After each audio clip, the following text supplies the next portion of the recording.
Okie. Welcome back to my booktube channel. Today I'm doing a book review, I suppose, but I like to call it a book report because most of the time all I can hear of is Skyrim book report by Brian David Gilbert, I think. So I'll link that down below if you've never seen it. But I'm doing a book report on High Voltage. Voltage, not Voltage. It's by Chris and Jen Sugden, I believe is how you say that. I found a book report paper that you can print off for kids or whatever, and I just typed into it. So our main characters are Archibald Fleet and Clara Entwistle, and it is set in a steampunk Victoria, England. Queen Victoria herself is a clockwork person. After so many in real life, they tried to assassinate her multiple times, and in this world, every time that happened, they just add more clockwork to her. And they have lots of clockwork people doing menial tasks. Fleet is he doesn't really like it, but everybody else sort of accepts it. What's the other thing? Oh, they're using earth, the power from the earth to power things as well, because the Thames is basically frozen all the time, even in summer. So this is based on an audio drama.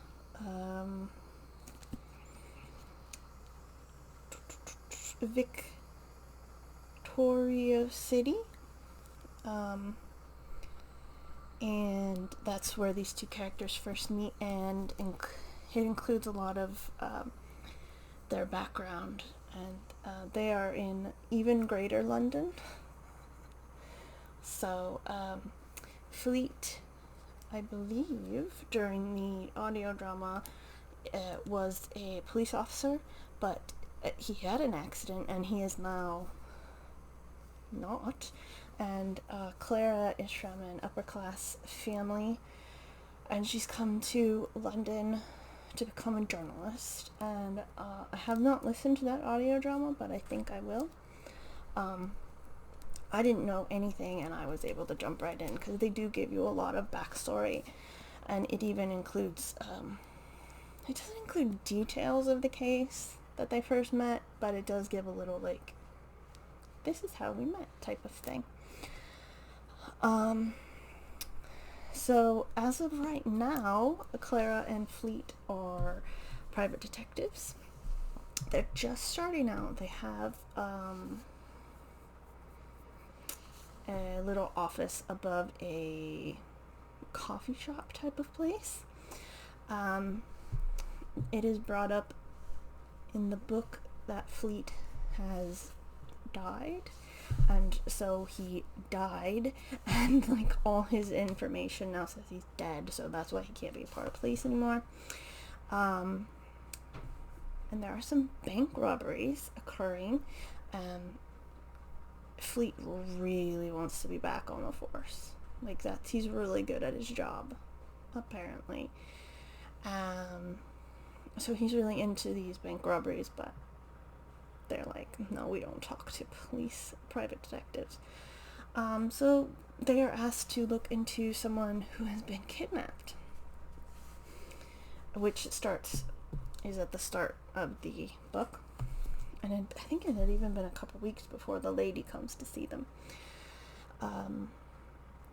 Eventually, as I find in books like this, or even murder mysteries, there are two separate cases, and they come together in the end.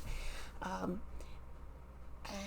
eventually, things work out, and they gain a lot more notoriety. As I said, Fleet isn't very happy about losing his job and becoming a PI. Clara is so focused. the PI business that she hasn't written anything for her newspaper because she wants to write about the case she's doing, and none of the cases that they have been doing are high value, I guess, or exciting cases. They don't really know each other that well, and they butt heads when it comes to investigating.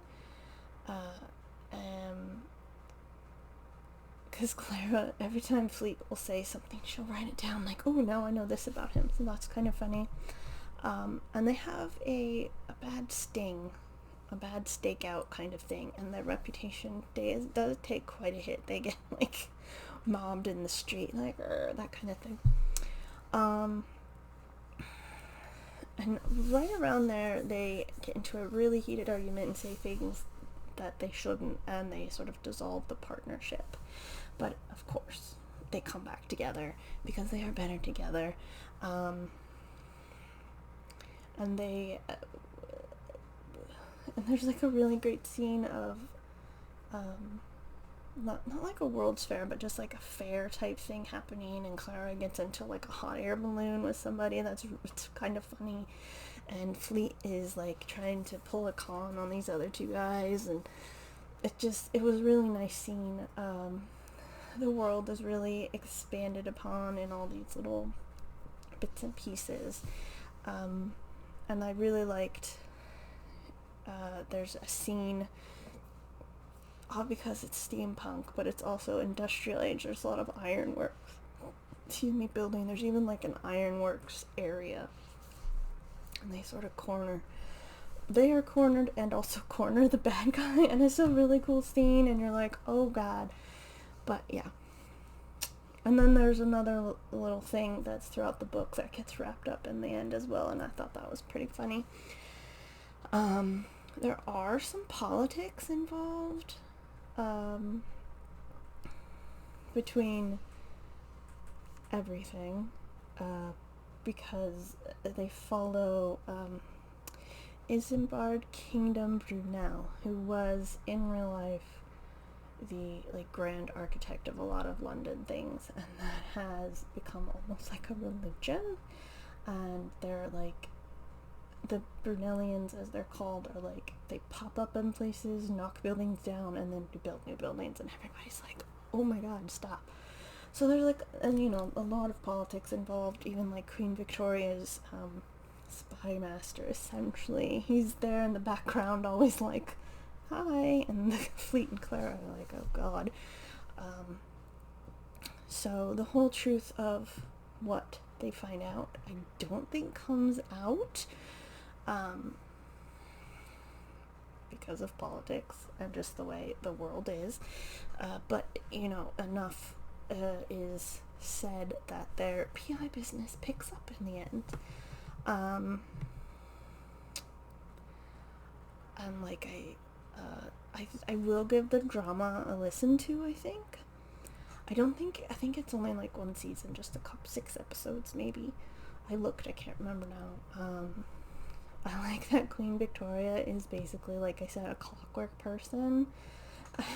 And so you're like, well, Victoria's never gonna die, she's a clockwork person. And I did like the environmental effect, the permanently frozen Thames that you saw, but that nobody really cared about. So yeah, I quite enjoyed it. I thought it was funny. I didn't laugh out loud. Nothing really. It didn't tickle my funny bone in that way, but I was like, oh yeah, that's clever, that kind of stuff. So I would definitely suggest it. I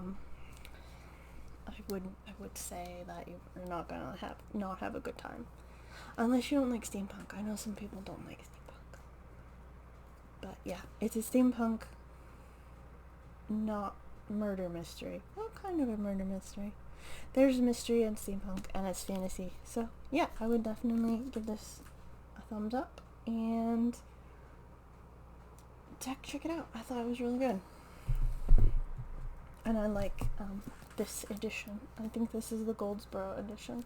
I like the neon stuff. It feels very 80s, even though it's set in the Victorian period, which is the 1880s, kind of. So, yeah. Anyway, that's my little book review. Let me know if you've read the book or if you're gonna read it. I don't think I spoiled too much.